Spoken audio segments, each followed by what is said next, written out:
Hello. Hiya. We are dancing. We look like we're doing a hula. It's the main thing about dancing is it's a distinct but equally important hunting technique. But hey, that last hunt pretty terrible, right? Yeah, I think the term shit show applies. So I took some steps in between last video and now to make this hunt a better one. So first things first, different armor.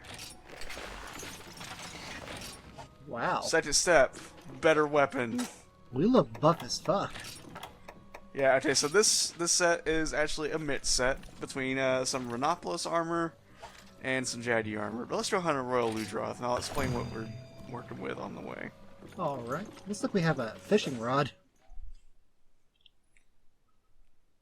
Okay, so this set we're wearing is a mix set of Rhinopolis and Jaddy armor. It has only 2 skills. It has attack up small and speed sharpening, and you will enjoy speed sharpening. Look at that flashing green. Yep, green sharpness on this weapon. Also, this weapon has elemental damage.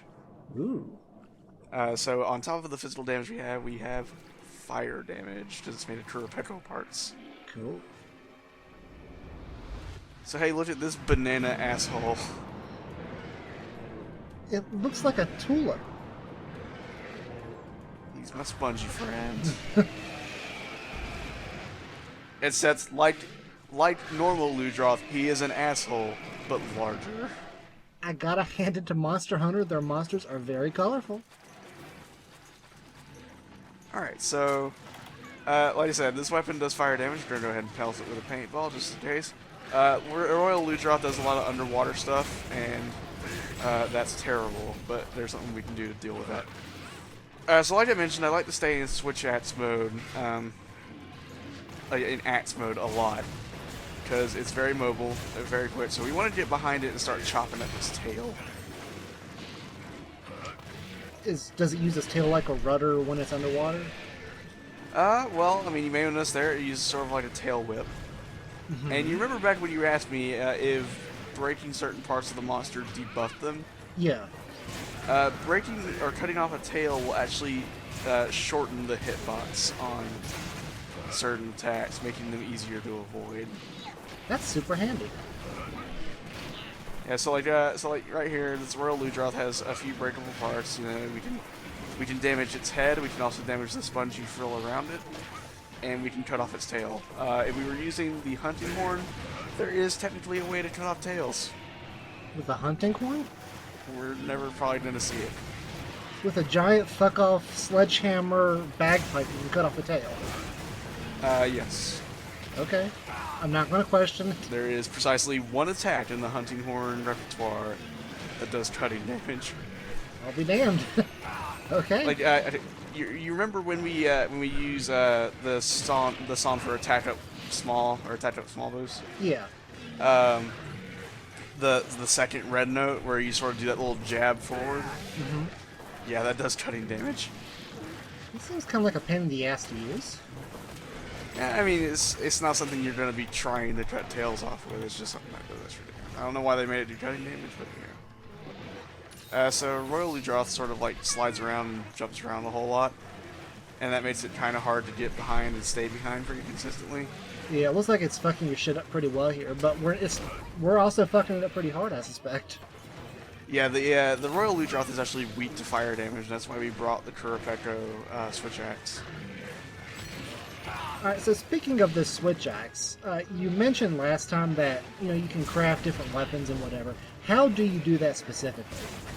Okay, so weapons are crafted like very similarly to armor, in that usually they require various monster parts. Very few weapons in the game can actually just be outright bought. So what I did is I took a bone axe, which is the axe we started off with, and I upgraded it down a certain path to get to this. I think it went from bone axe to bone axe plus, and then from there to the Petro Spander, which is what we're using right now.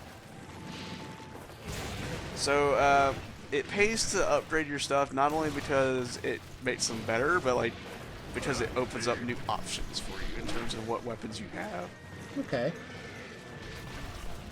Now, I assume it's kind of like, what was that Castlevania game where you upgraded weapons down 2 different paths? It was one of the DS games. Well, don't worry about it. Portrait Ruin? I think it was one of the Dawn games, but you know, whatever. It was but like you could like pour upgrades into your weapons, and it would go like you could turn like an axe into the death scythe or like an execution. Oh no, that was that was Dinosaur. Okay. Also, there we go. Ooh. Is it a system kind of like that, or? Not especially. It branches out more. Okay. And I mean, you can sort of see what you can get in advance, but like only one step in advance. Okay. So like when we were gonna upgrade the Bone Axe, we would have seen Bone Axe Plus, and that was pretty much it. And then so yeah, I mean like it gives you a lot of options. A lot of points in the tree can be jumped to. You can just sort of craft weapons outright. Okay. So like say you miss an upgrade path and you don't want to like make an entire new make a new one at the base and start over again. Then you can totally just eventually craft certain like eventually we would have got the option to craft the Pecospander, but it would take a little bit more in the way of materials. And I'm sure a lot of folks with a lot more time than either you or I have put together tables as to what makes what. Yeah, there's a website I use a lot, and like I mentioned the path I took to get there earlier, I totally forgot what the path actually is, so I'm probably wrong on what it was. But like there's this website called Kirinico, and it's got tables and stuff for Monster Hunter 3, 4, and Generations. Telling you about upgrade paths, where telling you what needs what, how to get all the stuff. It's a very useful resource, and I use it pretty extensively. All right, so switching tactics real quick here. For a second there, your stamina bar glowed blue. What did that mean? I was hit with Water Blight, and that increases the stamina cost of like everything I do. Okay. So like blights, there's various blights for each element. Like Fire Blight, Lightning Blight, Water Blight, which really is what we had. Also, we smashed that head. Also we're about to see speed sharpening, so let me just show you that real quick. We're going to just go ahead and swipe once, and bam. Oh, that is handy. Yeah, speed sharpening in lieu of a different... There's one other skill that I would say is better than it, but like speed sharpening's pretty sweet. But yeah, back on blights, you like Water Blight, Thunder Blight, Fire Blight, Dragon Blight, which is a really weird thing, and Ice Blight. And they do different things to you, like, in Fire Blight's case, it actually does damage to you over time because you're on fire. But also, like, there's a few other, like, detrimental effects the game doesn't explain too well. Generally, if you have a Nullberry in your inventory, and we do have one, actually, you can use a Nullberry to get rid of a Blight.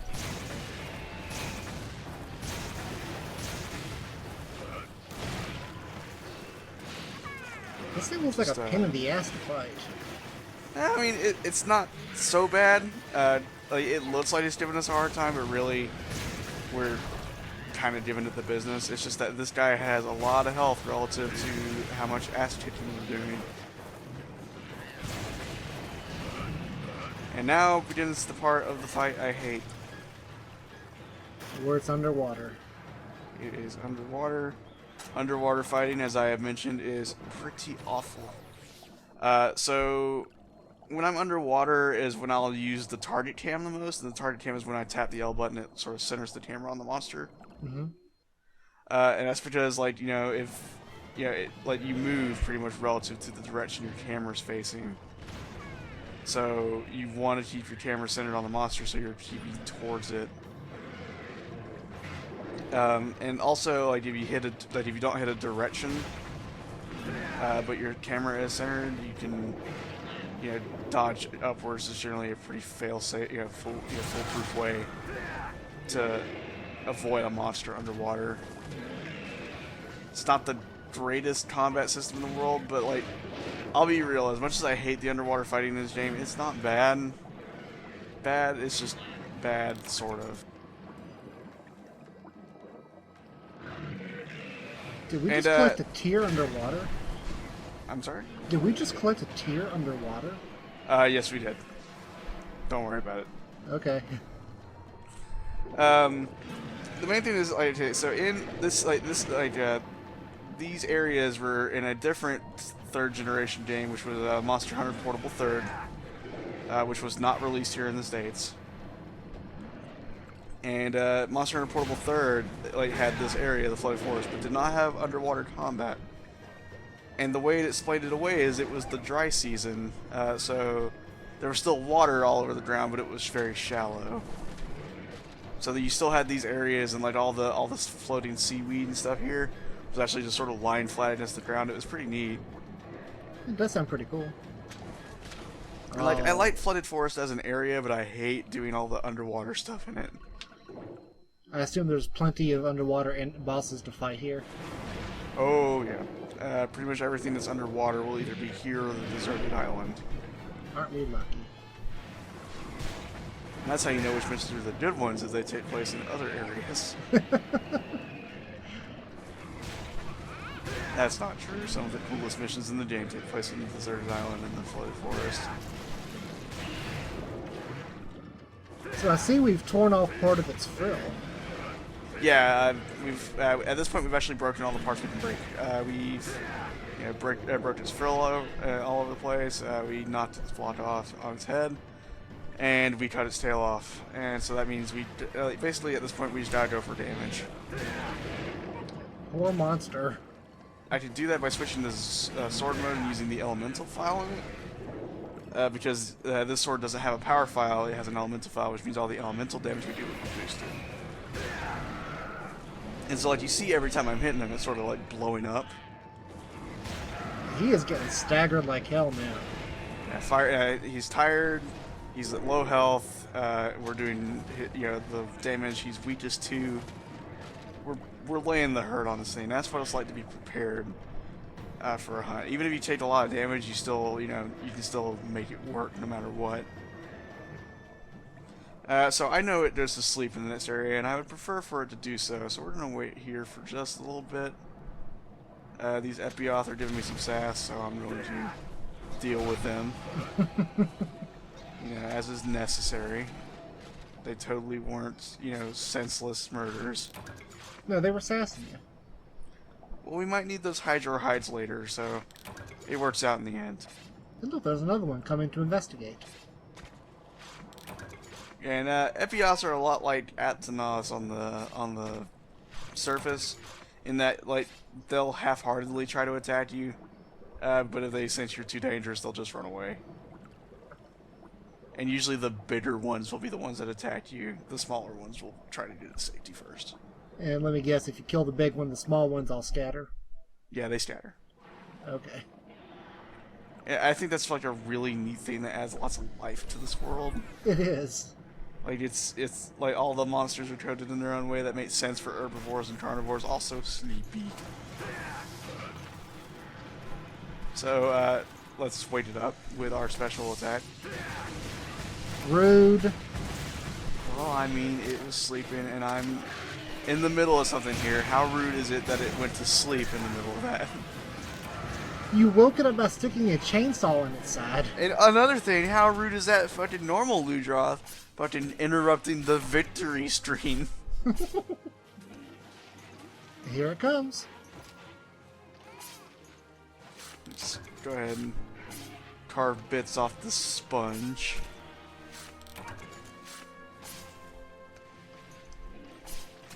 So yeah, this was a pretty big hunt. Yeah, I mean, largest monster we've seen thus far. I mean, aside from the Lodiacrus, which we didn't hunt. We did pretty good against it. Yeah, I mean, we didn't use too much of our own stuff, which is good.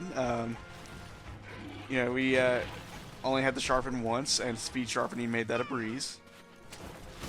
Bad Ludroth. Bad Ludroth. I'm not even going to carve it. Its indignity is too great. So, I mean, we did pretty good for ourselves in the hunt. We took a little long, but that's okay, because that's just because Royal Ludroth has it in, kind of a large health pool. But let me tell you, we don't know anything about large health pools yet. You worry me. Because I have prepared a second part to this ass-kicking double feature I have created and recorded here. Oh no. And so, like, I mean, that was pretty long. Some of us split this one in half, but these are both going to be posted at the same time. But first, let's go back to the village and take a look at the second boat we just got. What is this guy doing? He's taking a look at the ocean in case there's fish right there. Okay. I mean, he's a fisherman by trade. So hey, we can send out twice as many fleets now. Cool. More fish. Even more fish. Eventually, we will have a third boat. We will have the most fish. Are you going to eat more of our treats again? No, that atrocity's already been committed. We'll never forget. But hey, she says we can have something called a Baroth. A brute wyvern. Brute wyverns are what I mean when I say large health pools. Uh-oh. And we'll get to that once we get this. But we're gonna bring back the we're gonna initiate the triumphant return of the bagpipe. And it's got a red trim on it. But this is an upgraded bagpipe. This is the super bagpipe. Woohoo! Its actual name is the curious. Great Bagpipe, but you know, it's the super bagpipe. It is pretty great, I hear. Okay, so like, you know, basically a lot of small little stuff like, hey, you totally did that second boat for us, and like there's some the thing that that Junior was telling us is that we could you know, we'll worry about it next time.